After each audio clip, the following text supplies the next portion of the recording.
আমাদের সমাজের এক শ্রেণীর বক্তারা তারা বলে যে আমল নাকি বাড়েও না, আমল নাকি কমেও না। এই মুতাজিলাদের আকীদা লালন করে তারা বলে মিজানের পাল্লা বলে নাকি কিছু নাই। আচ্ছা, এই কথা বলা মানে আল্লাহর অস্তিত্বের এবং আল্লাহ রাব্বুল আলামিন যে নির্দেশনাগুলো দিয়েছেন, যেগুলো আমাদের জানিয়েছেন কিয়ামত সম্পর্কে, এগুলো অস্বীকার করা নয়? কি মনে হয় এগুলো অস্বীকার করা নয়? এই জন্য দায়িত্বহীন বাসাবেন। যদি কেউ আল্লাহর অস্তিত্বকে অস্বীকার করে, জান্নাত জাহান্নাম অস্বীকার করে, মিজানের পাল্লাকে অস্বীকার করে, তাহলে তার ঈমান নাই। ঈমান পুনরায় নবায়ন করতে হবে। মিজানের পাল্লা অস্বীকার করার কোনো ইখতিয়ার আপনার নাই, যেহেতু রাসূলুল্লাহ সাল্লাল্লাহু আলাইহি সাল্লাম বলেছেন। এভাবে একাধিক বর্ণনা পাওয়া যায়। সুতরাং মিজানের পাল্লা আছে, আমলনামা পরিমাপ করা হবে, এটা আপনাকে বিশ্বাস করতে হবে।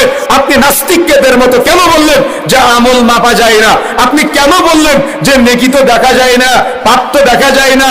আল্লাহ এ পাপ মাপবে কিভাবে যেটা দেখা যায় না? যে গুনাহ দেখা যায় না সেটা পরিমাপ করবে কিভাবে? কি নাস্তিকদের এই কথার সাথে তো যারা মুতাজিলা আকীদার আছে তাদের এই কথার মিলে গেল?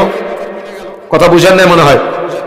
পাপ তো দেখা যায় না, নেকি তো দেখা যায় না, তো আল্লাহ মাপবে কিভাবে প্রশ্ন করেছে। এখন আমি যদি আপনার কাছে প্রশ্ন করি যে আপনাদের শরীরে যখন জ্বর হয়, জ্বর কি দেখা যায়? জ্বর কি ধরা যায়? জ্বর কি করা যায়? কথা বলেন না মনে হয়। কি করা যায়? মাপা যায়। কি দিয়ে মাপা যায়? থার্মোমিটার দিয়ে জ্বর মাপা যায় না? যাদের শরীরে ডায়াবেটিস আছে, ডায়াবেটিস দেখতে পান?